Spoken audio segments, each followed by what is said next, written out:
Welcome to Simply Liminal. My name is Stacy. This is my daily 2-card reading for Friday, April 26th, 2024. I cannot believe how quickly the month of April has gone. Time just really seems to fly by, especially when the weather gets nicer, which it's finally starting to do. There are hints of spring everywhere around where I live. So I am grateful because we had a very weird winter, a long winter. Didn't know if it wanted to be winter. Then it got nice. Then it got really crappy again. But that went on and on and on. So I'm very thankful that spring weather is coming to us here. So this week we are working with the Wisdom of Avalon Oracle cards. And as I said in yesterday's reading, this wasn't the deck that I had planned on using this week. I had in my mind Beltane, which is May 1st.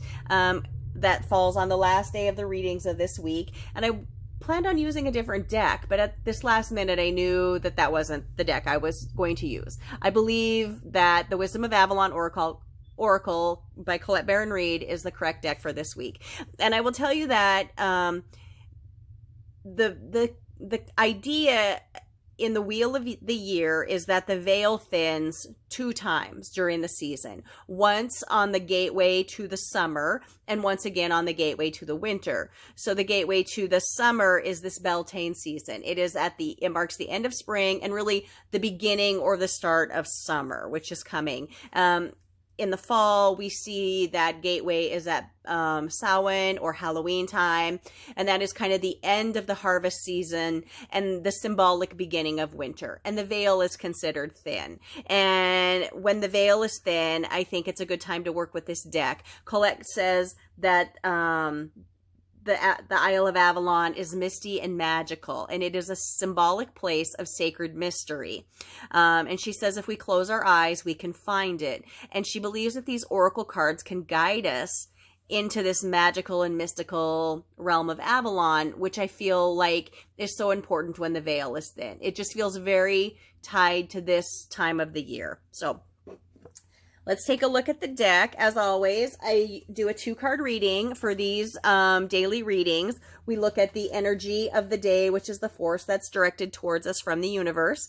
And then we look at the focus, which is our intention, effort, or response we put back into that day. Because ultimately, you know, we're co-creating here with Spirit. Spirit gives us some energy or an idea of how things are going to be for us. And then we have a choice in how we react or respond or you know, how things the path that we take. And I think that these oracle cards are here to guide us in that. These are kind of a shiny deck, and so I'm going to do the best I can with that light and that reflection. But I also have come to realize in the course of these readings that if the light shines on something, I think it's like a double down. We are meant to learn something a little bit extra from that card or the words that were just spoke. I think that's very important. So let us look at our energy card for, let me just shuffle one more time here. Just felt called to one more time. So let's look at our energy card. Okay. And then let us look at our focus card. There we go. So I will mention on the back of these cards, you can see it. There's a chalice here. Of course, the Knights of the Round Table, Avalon, King Arthur, Merlin, all tied to the idea of Avalon. They certainly were tied to the quest for the Holy Grail. Not just a Monty Python movie, which actually has been on my mind in the last couple of days. But also like druids, mystical people of that time that were seen to have associated with this image of the blue moon, blue crescent moon, important. So one of the things that Colette made sure came out in her artwork. I just wanted to mention that. Now, as always, I open a circle of light and love and protection around myself, which extends not just to myself in these readings, but to anyone who watches these readings, no matter when that is. You know, whether it's this today or this week sometime, or if it's a year from now. Please know that you're protected. Also know that I believe if you don't see this reading until a year after the posted date, that's fine. I believe whenever you come to the reading, there's a message for you in it at that time. So time is the funny old thing, but messages find you when they need to, regardless of the timestamp on the video. So, all right, let's look at the energy card for today. We have the Water Fairy. This is a beautiful card. This one popped up for us on our last reading, I believe. So this is I'm just kind of zoom in here so you can see the artwork here. So the Water Fairy, and she means feelings and emotions. So this is really different energy than yesterday, where we had the dragon energy, that strong strength feeling. You know, dragons are powerful. Here we have something a little bit more gentle, not any less powerful, but we're dealing with feelings and emotions. So this could be a very tender or gentle day for us, where we're a little more in tune to our intuition, potentially our feminine side. Whether we're men or women, we both have feminine and masculine in us, regardless of, you know, what sex we are. And so we might be a little bit more tied to our feminine energy today, our intuition. We might feel emotional, a little sappy. That's okay. Those are all normal human emotions, and we're all working through this process. So let's see what Colette says about this card. She says, when the Water Fairy swims up to you with her liquid magic, she reminds you that emotions and feelings may be running the show. She asks you to consider how you really feel about things and why. She also reminds you that you are not your feelings. You are the one experiencing them. So that's interesting, isn't it? Remember that as water flows, emotions change. The Water Fairy also tells you that it's time to lose your rigidity, be fluid and willing at times to compromise, and allow change to happen. She says, remember, feelings are the fuel for manifesting. Be certain that you want to create what you're feeling. Allow your feelings to pass through and focus on the positive.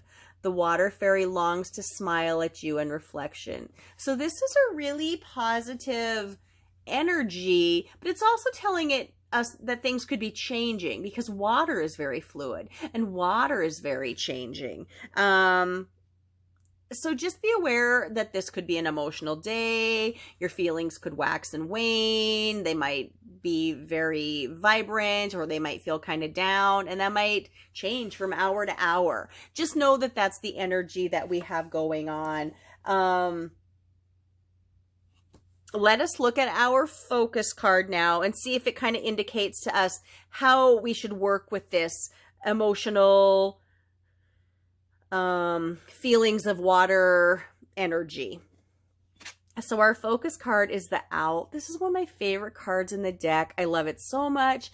Owls are mystical, deeply spiritual and powerful. Some cultures find owls to be harbingers of bad news. Some cultures think they're harbingers of wisdom and knowledge. Certainly, I think that owls can indicate change. They are definitely messengers. What the Oracle card has here is owls are, it says deception and wisdom. And that deception word always catches my attention on this card, because I don't think of them as that way, but we'll get to that when we read the meaning. But wisdom, I definitely think that wisdom is tied to owl energy. In the Greek mythological pantheon, Athena is the goddess of both war, like more strategic war, and also wisdom, and she is associated with an owl. There are other gods and goddesses who are associated with an owl.